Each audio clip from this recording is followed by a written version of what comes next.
తెల్లవారితే భర్త పుట్టినరోజు అనగా ఇలా భర్త పుట్టినరోజు ఏం కష్టం వచ్చిందో కొడుకు కూతురుతో కలిసి మహిళా టెకి ఆత్మహత్య. మహిళా టెకి ఆమె ఆర్డినరీ పర్సన్ కూడా కాదు, సాధారణ గృహిణి కూడా కాదు, ఎమోషన్స్ని కంట్రోల్ చేసుకోలేని పరిస్థితులలో కూడా లేదు.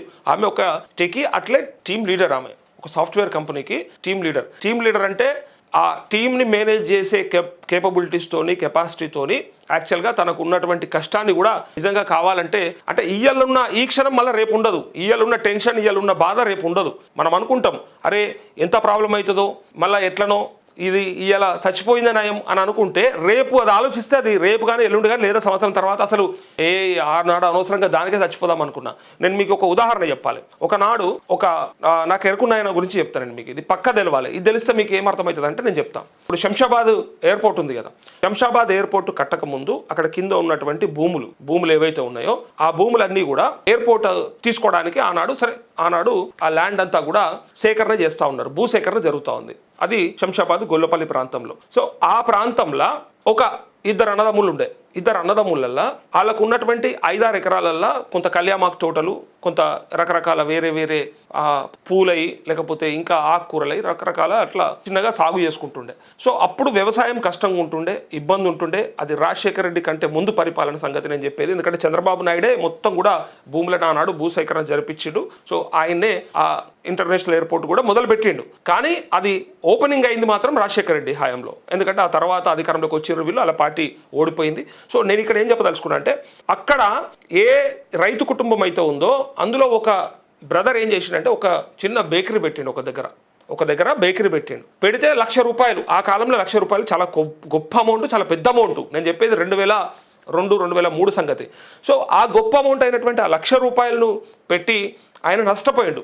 బేకరీ నడవట్లేదు, మొత్తానికి నష్టపోయిండు, మొత్తం ఆగమాగం అయిపోయిండు, అప్పుల పాలైపోయిండు. ఆ ₹1,00,000 అప్పు అనేది చాలా గొప్ప ఆ టైంలో. ఎందుకంటే వాళ్ళు కళ్యామాకు అమ్మితే వాళ్ళకి డైలీ ₹70-80 వచ్చేది. ₹100 మ్యాక్స్ ఆ కళ్యామాకు కట్టలు అంతా కలిపి తీసుకొని బండ్ల మీదనో దేంట్లో తీసుకొచ్చి ఆడ వేసేస్తే కానీ మార్కెట్లో. అయితే ఆ ₹1,00,000 కోసం ఆయన ఏం చేసిండు తెలుసా? పురుగుల మందు తాగిండు. పురుగుల మందు తాగి చనిపోయిండు ఆయన. ఎవరైతే బేకరీలో లాస్ అయిండో ఒక బ్రదరు, ఆయన పురుగుల మందు తాగి చచ్చిపోయాడు.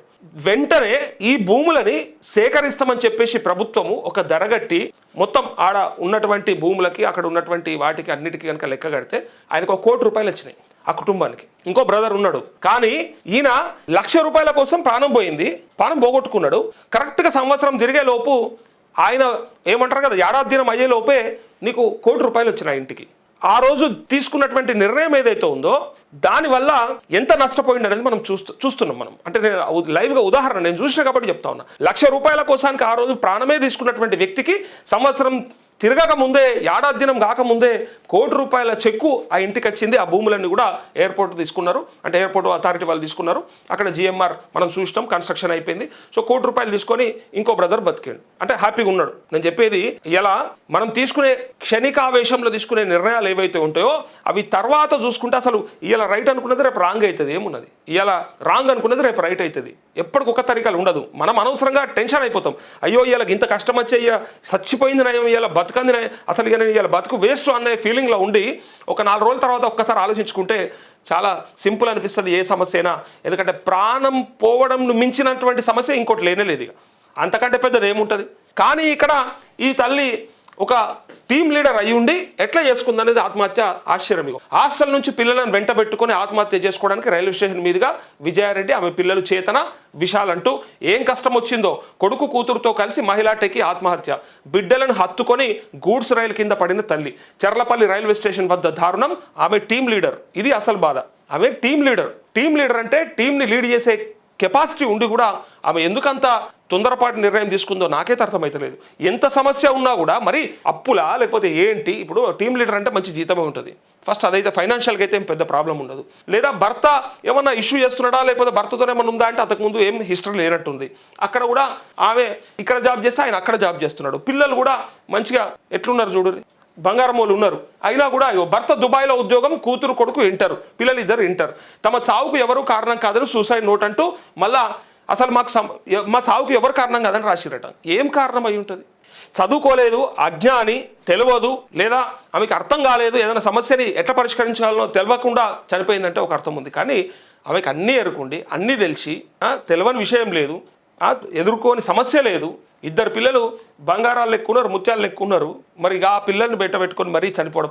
ఆ పిల్లలు ఇద్దరికి ధైర్యం చెప్పాలి. లెక్కకైతే ఆ తల్లి ఏం చేయాలంటే, ఏం కాదు బిడ్డ, సమస్యలు వస్తూనే ఉంటాయి, పోతూనే ఉంటాయి, మనం బతుకంటే ఇగో ఇట్లా ఉండాలి, ఇట్లా నేర్చుకోవాలి, ఇట్లా అన్నీ కూడా ఎదుర్కోవాలి అని చెప్పి నేర్పించాల్సినటువంటి తల్లి పదండి అని చెప్పి దుంకింది అంటే అది క్షణికావేశమా, తెలిసా, తెలియకనా, లేకపోతే ఆగమైపోయినరా తెలియదు. కానీ నిజంగా దారుణాతి దారుణం ఈ సమస్య అయితే. చూడుర్రిగా తను ఎందుకు అట్లాంటి నిర్ణయం తీసుకుందా అని చెప్పేసి సోషల్ మీడియాలో అయితే కామెంట్స్ ఎట్లా పెడుతున్నారంటే అసలు ఒక రకంగా బాధపడుతున్నారు, ఇంకో రకంగా బుద్ధి లేదు అసలు నీకు, అంత సమస్య ఏమొచ్చింది అన్నట్టుగా మాట్లాడుతున్నారు. ఇగో చూడరు ఒక్కసారి ఎట్లుంది చూడండి. తల్లి విజయారెడ్డి, కుమార్తె చేతనారెడ్డి, కుమారుడు విశాల్ రెడ్డి. ఇగో బిడ్డలను గుండెలకు హత్తుకొని గూడ్స్ రైలు కింద పడిన తల్లి చెర్లపల్లి రైల్వే స్టేషన్ వద్ద దారుణం అంటూ వాళ్ళిద్దరిని ఇట్లా దొరకబట్టుకొని ఆమె డైరెక్ట్గా దుంకింది. ఇగో చూడండి ఒక్కసారి.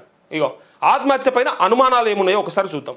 విజయారెడ్డి ఫోన్ను పోలీసులు పరిశీలించగా ఓ వ్యక్తి నుంచి సారీ మేడం, మరోసారి తప్పు చేయననే మెసేజ్ కనిపించింది. నాకు అర్థం కాలేదు. ఇప్పుడు తప్పు చేయను అనే చెప్పినారు. సో దీంతో ఆమెకు ఆఫీసులో ఏమైనా ఇబ్బందులు ఉన్నాయనే కోణంలో దర్యాప్తులు జరుపుతున్నారు. భర్త సురేందర్ రెడ్డి హైదరాబాద్కు బయలుదేరినట్లు పోలీసులు తెలిపారు. విజయారెడ్డికి మెసేజ్ పంపిన వ్యక్తికి పోలీసులు ఫోన్ చేయగా ఫోన్ స్విచ్ ఆఫ్ చేసి ఉంది.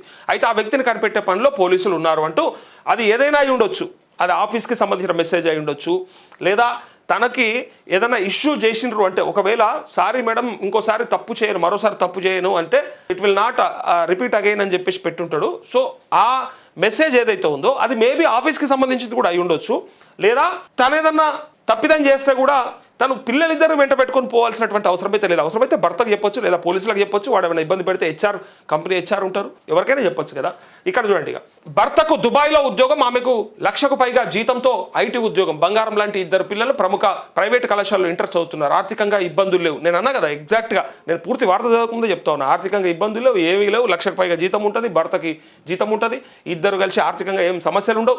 కానీ ఆ తల్లికి ఏం కష్టం వచ్చిందో ఏమో, తన ఇద్దరు పిల్లల్ని గుండెలకు హత్తుకొని గూడ్స్ రైలు కింద పడి ఆత్మహత్యకు పాల్పడింది. ఈ ఘటన చెర్లపల్లి రైల్వే స్టేషన్ పరిధిలో శనివారం తెల్లవారుజామున జరిగింది. Secunderabad railway DSP Javed, Secunderabad railway inspector Sai Eshwar గౌడ్ల వివరాల ప్రకారం బోడుప్పల పరిధిలో చెంగిచెర్ల హరితవనంలో ఉంటున్న పెనాటి విజయారెడ్డి 38 గచ్చిబౌలిలో ఓ సాఫ్ట్వేర్ కంపెనీలో టీం లీడర్గా పనిచేస్తున్నారు. ఆమె భర్త సురేందర్ రెడ్డి దుబాయ్లో ఓ ప్రైవేట్ కంపెనీలో విధులు నిర్వహిస్తున్నారు.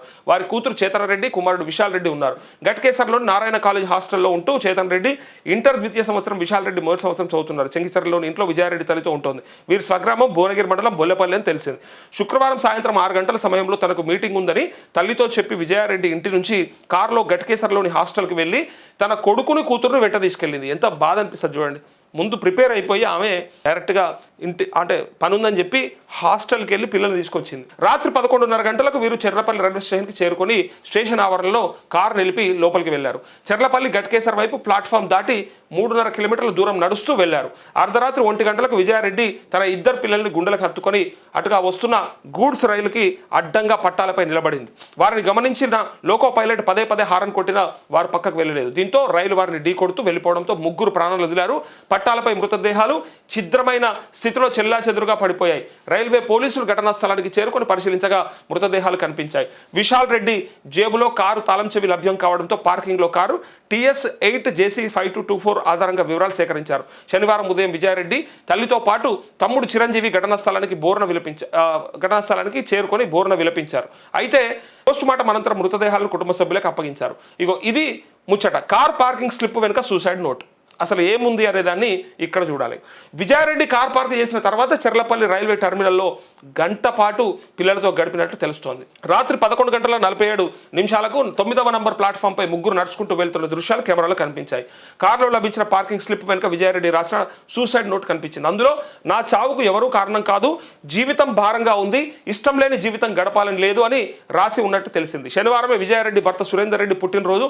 తెల్లవారితే తనకు భార్య, పిల్లలు శుభాకాంక్షలు చెప్తారని ఆశించిన సురేందర్ రెడ్డి వారు ఇక లేరన్న వార్తను వినాల్సి వచ్చింది. భార్య, పిల్లలు ఆత్మహత్య చేసుకున్న విషయం తెలిసి ఆయన గుండె లవిసేలా విలపించినట్టు తెలిసింది అంటూ ఇక్కడ సమస్య ఏంటంటే, పిల్లల్ని కనేది మాత్రమే నీ చేతులు ఉన్నది, కానీ వాళ్ళని చంపేది నీ చేతులు ఉన్నదా? పిల్లలు చదువుకుంటుండగా హాస్టల్లో ఉండంగా నీకు ఎంత బాధ వచ్చినా ఏమొచ్చినా నిజంగా చెప్పాలంటే నువ్వు తీసుకున్న నిర్ణయానికి పిల్లల్ని ఎందుకు బలి చేసినావు? అంటే పిల్లలు బతకలేరు అనుకున్నావా, పిల్లలు ఉండలేరు అనుకున్నావా, లేకపోతే భర్తతోనే మన సమస్య ఉండేనా, ఏ ఇష్యూ ఉండే, లేకపోతే ముగ్గురికి ముగ్గురు సావాల్సినంత కర్మేం పట్టింది, అంత సమస్య ఏమొచ్చింది?